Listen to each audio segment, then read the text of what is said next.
I've mentioned in previous videos how my late best friend once had a meltdown at his job. He worked for many years at a carpet cleaning company in the office, and his job for most of the time had been to take incoming calls and to file things, file orders, file complaints, whatever. Okay, and then they changed the job. Okay, what they did was they laid off every worker in that office except for him. Lucky him. He got to keep his job, but they changed the nature of the job. Instead of taking incoming calls and filing, he was doing the same thing all day long. Telemarketing or telephone soliciting for carpet cleaning. So he would make 150, 200 calls in a day, and he was lucky if he got 1 to 3 orders, because you call up people and usually they are not interested in having their carpet cleaned. It is very frustrating. It is very tedious. You're just saying the same spiel over and over again. You can also get a lot of hostility.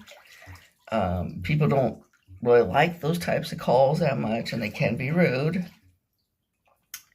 And anyway, he did have a meltdown, and he started crying at the job. Anyway, I'd like to actually go through. I have quite a bit of experience with that type of work, and not with much else type of work. Because of my handicap, there's not a whole lot of jobs I can do. But I'd like to talk about the different types of phone soliciting or telephone marketing, and the different reactions you get from people. Okay, when I was doing telephone polling, a psychiatrist said, you must get a lot of hostility, because we were calling people, close to dinner time. We actually didn't get that much hostility because we got some, but we didn't get that much because we were doing telephone polling. We weren't asking anybody for their money. We were asking people for their opinions. And so you really don't get that much. You don't get nearly as much hostility when you do that. Okay. Now that's one type of telephone soliciting, and probably the easiest and the least frustrating and the most interesting, because people's opinions can be interesting, different, sometimes quite off the wall, and off the wall opinions can be the most interesting. Okay, that's one type of telephone soliciting.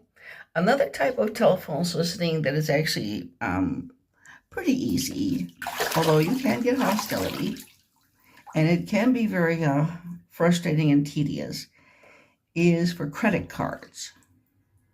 Now, again, the reason that it's not as bad as some others is you're not asking anybody to buy anything. You're offering them a credit card. They don't have to make any sort of payment immediately. Just have to fill out an application over the phone, answer a few questions, and they get the credit card. There will be people who'll shout at you. There'll be people who'll play games at you. But, sometimes I would come home from that job and my boyfriend said, you look devastated. And that was largely from the tediousness of it. But again, it's not as bad as some others.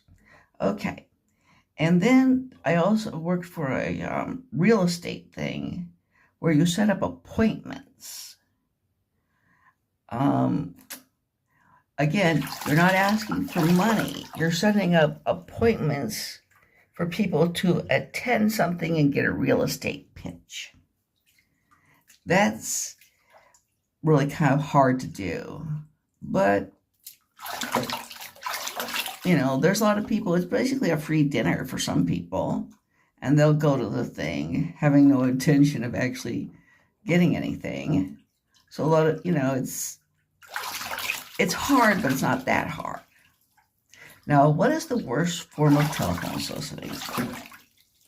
It is by far the type that, and I have done this, and my friend did it, and it is horrible. It is when you have to actually ask somebody for something that they have to pay you for. Okay. In fact, I one time had a job where I tried to sell magazine subscriptions over the phone, and I got fired on the second day. Couldn't make enough sales. It's very difficult to do that. I had some jobs that I did keep. One of them I kept, and even though I could not afford to